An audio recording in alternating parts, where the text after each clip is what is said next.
السلام علیکم۔ ہمارے درس کا ایک گروپ ہے، بہت سے گروپ ہیں جس میں میرے درس جاتے ہیں، تو اس میں ہمارا ایک درس ہے مشکلات قرآن کے نام سے۔ تو اس میں ایک ساتھی ہمارے فہیم مسعود سنبری صاحب جو اصلاً ہندوستان سے تعلق رکھتے ہیں، آج کل سعودی عرب میں جاب کے سلسلے میں، انہوں نے گروپ میں محترم جناب جاوید احمد غامدی صاحب کی تقریباً 40 منٹ کی ایک ویڈیو شیئر کی ہے۔ اس میں غامدی صاحب نے جناب غلام احمد پرویز صاحب کی فکر پر تبصرہ کیا ہے۔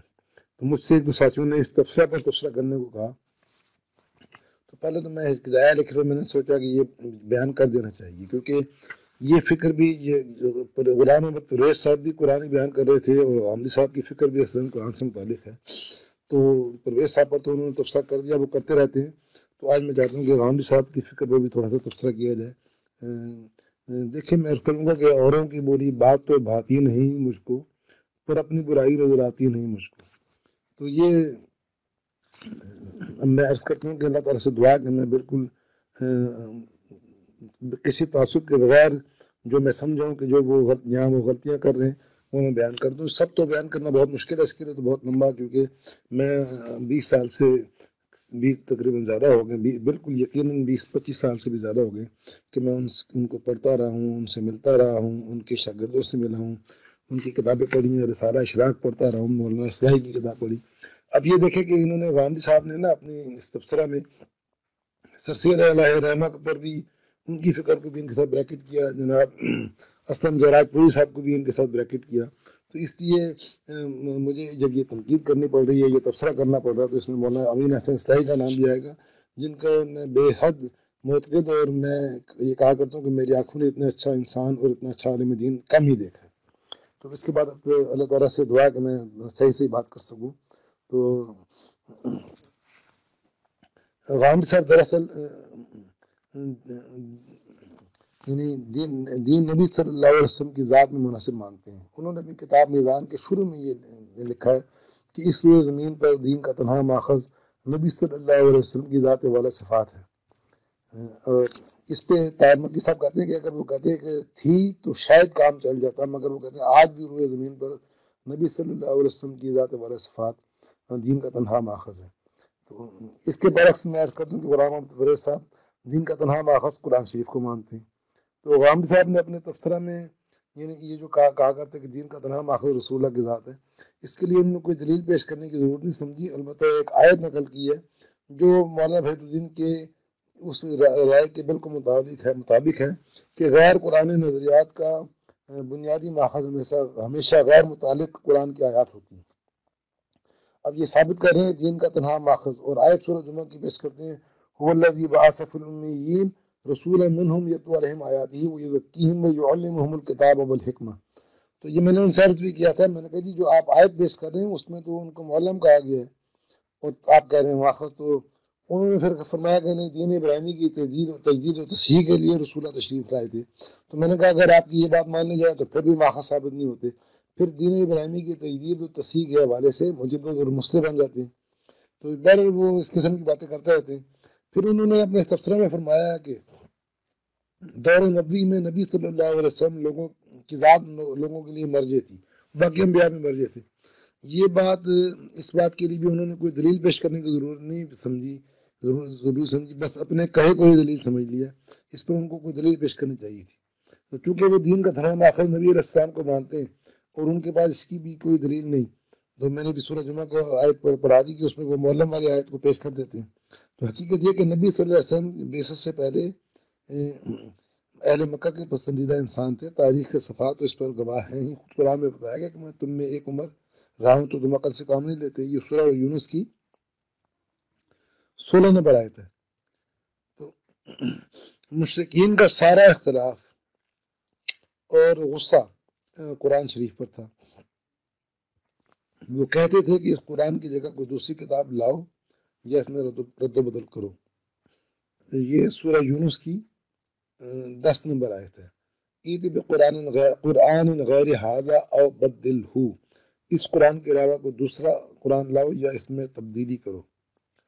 تو اس لیے یہی ذہن میں رکھے کہ رسول اللہ کی ذات میں مرجع نہیں تھی، بلکہ رسول اللہ قرآن پیش کر رہے تھے، اس قرآن کو جو مان لیتا تھا وہ مومن صحابی بن جاتا تھا، مسلم بن جاتا تھا، اس قرآن کا جو انکار کرتا تھا وہ کافر رہ جاتا تھا۔ تو سارا جھگڑا وہاں قرآن کا تھا۔ یہ میری تنہا میری رائے نہیں، میں قرآن کی آیات بھی اس پہ میں نے ایک تو پیش کر بھی دی ہے، اور بھی آیتیں ہیں۔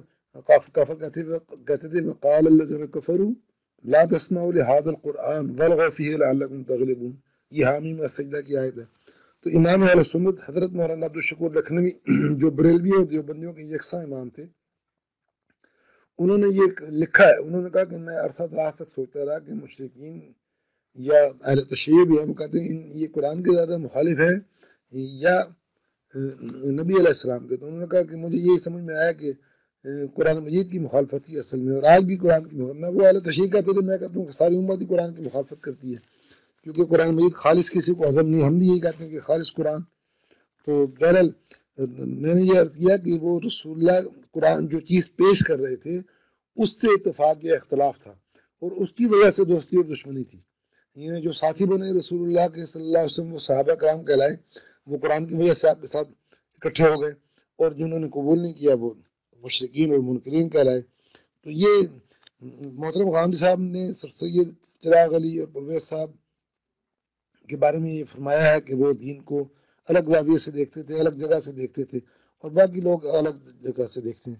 تو عرض یہ ہے کہ ہر اہل علم، یہ تو ہر اہل علم میں پایا جاتا ہے، جو بھی غور کرتا ہے اس کا اپنا دیکھنے کا زاویہ نگاہ ہوتا ہے، چاہے وہ کوئی بھی ہو، کسی بھی مسلک سے تعلق رکھتا ہو۔ تو میں عرض یہ کرتا ہوں کہ اس میں اینگل کی بات نہیں کہ کس اینگل سے آپ دیکھ رہے ہیں، بلکہ بات صحیح اور غلط کی ہے۔ مجھے ایک دفعہ ایک صاحب نے کہا کہ آپ نے جو کتاب پیش کی مجھے حبیب الرحمن کاندوری کی، بڑی سخت کتاب ہے، بڑے عالم تھے وہ۔ میں نے کہا حضرت یہ کتاب کوئی بھی کتاب ہو وہ سخت یا نرم نہیں ہوتی، بلکہ صحیح یا غلط ہوتی ہے۔ تو میں یہ عرض کرتا ہوں کہ یہ جن علماء کے نام پر وہ تنقید کر رہے ہیں، انہوں نے صحیح باتیں بھی کی ہیں، ان سے غلطیاں بھی ہوئی ہیں، نو ڈاؤٹ، کوئی نہیں کہتا کہ جناب وہ حرف آخر تھے، لیکن میں عرض کروں کہ یہ غلطیاں ان سے کہیں زیادہ آپ نے کی ہیں۔ یعنی اگر پرویز صاحب نے 5 غلطیاں کی ہیں تو آپ نے یقیناً 10 غلطیاں کی ہیں۔ یہ میں کسی تعصب سے نہیں کہہ رہا، اور میں یہ بھی عرض کر دوں، میرے سامعین اکثر جانتے ہیں میرا پرویز صاحب سے کسی قسم کا کوئی تعلق نہیں ہے، میں حق کی بات کر رہا ہوں کہ آپ اتنی غلطیاں کر رہے ہیں اور آپ سمجھتے ہیں عربی دان ہیں، ہر ایک کو زبان کا یہ تانا دیتے ہیں کہ جناب ان کو عربی زبان کی اسالیب نہیں آتے۔ تو دیکھیں میں ایک کام بتاؤں کہ پرویز جو سر سید علیہ الرحمہ نے جو معراج پر کام کیا ہے نا، اس میں انہوں نے جو احادیث اکٹھی کی ہیں ساری، اس زمانے میں جب نہ کمپیوٹر تھا نہ کتابیں اس طرح ملتی تھیں، اور احادیث اکٹھی کی اور ایک ایک روایت پر انہوں نے گروپ بنا کر تبصرہ کیا کہ ان میں کیا فرق ہے، کیا صحیح بات ہو سکتی ہے، کیا غلط ہو سکتی ہے۔ اتنی محنت تو میں کہا کرتا ہوں کہ ساری زندگی میں نے جتنا دین پر محنت کی، اکیلے سر سید نے صرف معراج کے مسئلے پر محنت کر دی۔ تو اب یہ کہہ دینا کہ ان کو عربی زبان نہیں آتی تھی، یہ بڑی عجیب و غریب بات ہے کہ اس فکر کو عربی زبان پہ یہ انہوں نے فرمایا کہ مولانا عیسائی کہتے تھے کہ پرویز صاحب جو ہے انہوں نے عربی زبان اپنے گھر میں بیٹھ کر بنائی، یہ بالکل غلط ان کا تبصرہ ہے۔ میں بڑے معذرت سے عرض کرتا ہوں، میں نے عرض کیا کہ میں مولانا عیسائی کا بے حد معتقد ہوں، مگر میں ان کو نبی یا معصوم الخطا نہیں مانتا، یہ ان کا بڑا غلط فکر ہے۔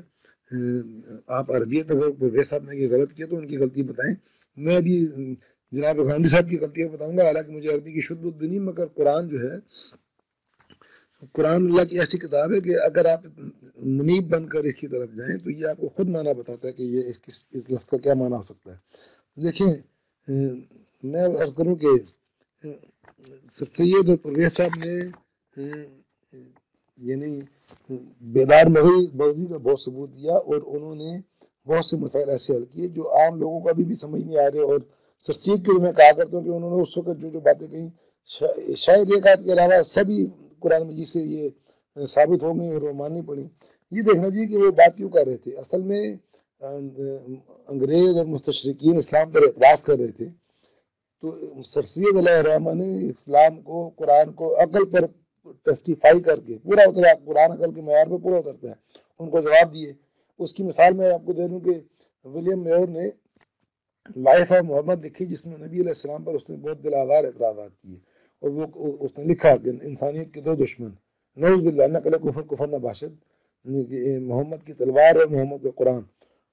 اس کو جواب سر سید علیہ الرحمہ نے دیا خطبات احمدیہ میں، اور ولیم میور نے پڑھ کر یہ تسلیم کیا کہ یہ جواب مجھے دے دیا، مگر انہوں نے خود کہا کہ یہ جس نے جواب لکھا خود مسلمان اس کو کافر کہتے ہیں۔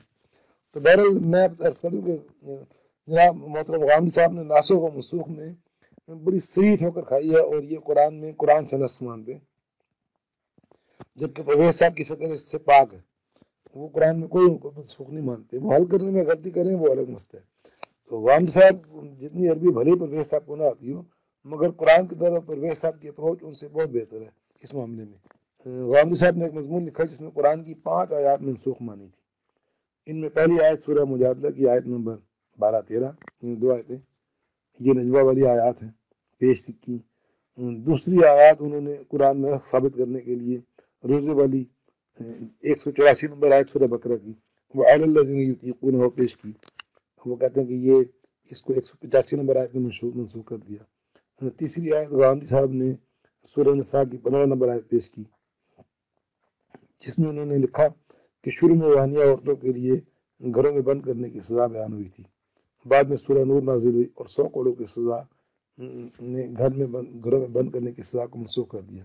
اتنا بھی نہیں سوچا کہ اگر یہ زنا کی سزا تھی تو اللہ تعالیٰ نے مرد کی سزا تو بیان ہی نہیں کی اس میں، یعنی یہ ہے کہ عورت کو گھروں میں بند کر دو تو مرد کی کیا سزا ہوگی۔ دیکھیں جو سورہ نور وہ کہہ رہے ہیں کہ اس میں زانیہ کوڑوں کی سزا نازل ہوئی، تو اس میں زانی عورت اور زانی مرد دونوں کا نام لے کر اللہ سے بیان کی۔ پھر یہ غامدی صاحب کی شدید غلط فہمی ہے، جس میں اور بہت سے مفسرین بھی مبتلا ہوئے کہ یہ سمجھ رہے ہیں کہ سورہ نور سورہ نساء کے بعد نازل ہوئی۔ انہوں نے لکھا ہے نا کہ سورہ نساء پہلے نازل ہوئی اور اس میں اللہ تعالیٰ نے گھروں میں بند کرنے کی سزا دی، اس کے بعد اللہ تعالیٰ نے سورہ نور نازل فرمائی اور اس میں 100 کوڑوں کی سزا دی، مگر قرآن سے ثابت ہے کہ سورہ نور پہلے نازل ہوئی اور سورہ نساء بعد میں۔ اتنا بھی اور کرنے کی توفیق نہ ہو سکی۔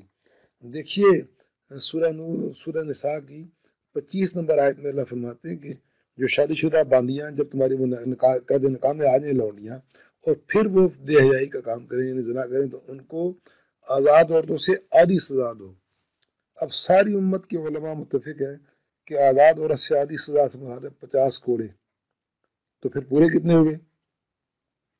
اگر آدھے 150 ہیں تو پورے 100 ہو گئے، اور وہ 100 کوڑے سورہ نور میں بیان ہوئے۔ اس کا بالکل صاف مطلب ہے کہ سورہ نور سورہ نساء سے پہلے نازل ہو چکی تھی، اور غامدی صاحب نے ان آیات کو منسوخ کر دیا۔ اسی طرح الذین یطیقونہ میں بھی انہوں نے صریح لغزش کھائی، اور وہ کہتے ہیں کہ اس میں وہ لوگ مراد ہیں صحابہ کرام جو روزہ رکھ سکتے تھے اور نہ رکھیں۔ تو غامدی صاحب نے یہ لکھا کہ اللہ تعالیٰ نے اصحاب رسول کو شروع میں عدم مہارت کی وجہ سے روزہ چھوڑنے کی اجازت دی رکھی تھی کہ جو صحابی روزہ نہ رکھنا چاہے وہ ایک مسکین کو کھانا کھلائے اور روزہ چھوڑ دے۔ اس کے بعد اللہ تعالیٰ نے 185 نمبر آیت نازل فرمائی اور اس میں یہ صاف فیصلہ کر دیا کہ فدیہ کو اڑا دیا اور یہ کہا کہ اب جو بھی تم میں سے اس مہینوں کو پائے اس کو چاہیے روزہ رکھے اور تم گنتی پوری کرو۔ اس طرح وہ کہتے ہیں کہ آپ فدیہ والی بات منسوخ ہو گئی۔ اس طرح فکر غامدی یہ بتا رہی کہ اب کوئی مومن فدیہ نہیں دے سکتا، اس لیے کہ 184 نمبر آئے جس میں فدیہ کا ذکر ہے وہ منسوخ ہو چکی۔ یہ بھی نہیں سوچا جناب نے کہ یہ کل 5 آیات ہیں 183 سے 187 تک سورہ بقرہ میں صوم سے متعلق، یہ 5 کی 5 یک بار کی نازل ہوئی، ان میں 1 منٹ کا بھی وقفہ نہیں تھا۔ یہ شبیر احمد حسن میرٹھی صاحب نے بھی اپنی تفسیر مفتاح القرآن میں لکھا ہے کہ ان آیات کے نزول میں تو 5 منٹ کا بھی وقفہ نہیں ہے، کیونکہ یہ بات لمبی ہو جائے گی، مختصر عرض کر دوں کہ پہلی آیت میں 83 میں اللہ نے کہا 183 میں کہ روزے فرض کر دیے گئے، 184 میں کہا کہ جو بیمار ہو وہ بعد میں گنتی پوری کرے، 185 میں کہا کہ یہ رمضان کے مہینے میں روزہ رکھو۔ اگر 185 آیت نازل بعد میں ہوئی ہے تو روزہ رکھا ہی نہیں جا سکتا تھا، یعنی اگر 183 اور 84 آیات نازل ہو چکی تھی اور ابھی منسوخ نہیں ہوئی تھی وہ، تو ابھی تو یہ بتایا نہیں گیا تھا کہ کس مہینے میں روزہ رکھنا ہے اور کب سے کب تک روزہ رکھنا ہے، فجر سے زور تک یا عصر تک یا زور سے مغرب تک، یہ 187 نمبر آیت میں بتایا گیا۔ تو کل قانون کل 5 آیتوں میں جگہ جگہ مختلف ٹوٹوں میں بیان ہوا ہے، یہ 5 اکٹھی نازل ہوں گی تو روزہ رکھا جا سکتا تھا۔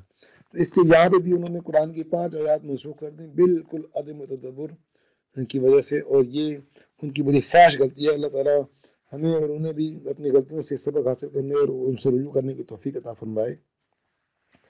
تو